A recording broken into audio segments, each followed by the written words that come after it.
അപ്പോൾ ഇന്ന് ഞാൻ ഒരു ചെറിയൊരു എക്സ്പെരിമെൻ്റ് ആയിട്ടാണ് വന്നിരിക്കുന്നത്. ആദ്യം നമ്മളൊരു ജാറ് വേണം, പിന്നെ വിനാഗിരി, പിന്നെ സോഡാപ്പൊടി, ഗോൾഡ് വിന്നർ ഓയിൽ. ആദ്യം നമ്മൾ ഗ്ലാസ്സിലേക്ക് വിനാഗിരി ഒഴിച്ചു. ആ ഗ്ലാസിൻ്റെ ഒരു കാൽഭാഗം മതി. അത് കഴിഞ്ഞിട്ട് നമ്മൾ സ്കെച്ചിലത്തെ ഇങ്ക് ആ വിനാഗിരിയിൽ മിക്സാക്കി. അത് കഴിഞ്ഞിട്ട് നമ്മൾ മാറ്റിവെച്ച ജാറിലേക്ക് സോഡാപ്പൊടി ഇട്ടിട്ടുണ്ട്. നമ്മൾ ഈ എക്സ്പെരിമെൻറ്റ് ചെയ്യുന്നതിൻ്റെ ഇടയിൽ അബിത ഒരു മീനൊക്കെ പിടിച്ചിട്ട് വരുന്നുണ്ട്. ചൂണ്ടലാട്ടി പിടിച്ചാൽ പോകണം. അങ്ങനെ നമ്മൾ ജാറിലേക്ക് ഗോൾഡ് വിന്നർ ഓയിൽ 3/4 ഭാഗം ഒഴിച്ചു. അത് കഴിഞ്ഞിട്ട് നമ്മൾ വിനാഗിരിയും ഇങ്കും കൂടി മിക്സാക്കിയത് നമ്മളിതിൽ ഒഴിക്കുമ്പോൾ കാണുന്ന ഇതാണ് നിങ്ങളിപ്പോൾ കണ്ടുകൊണ്ടിരിക്കുന്നത്.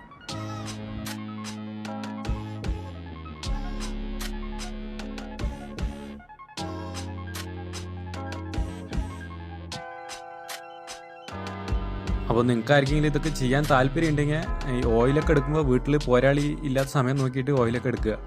അപ്പോൾ വീഡിയോ ഇഷ്ടപ്പെട്ടാൽ ലൈക്കും ഷെയറും കമൻറ്റൊക്കെ ചെയ്യുക.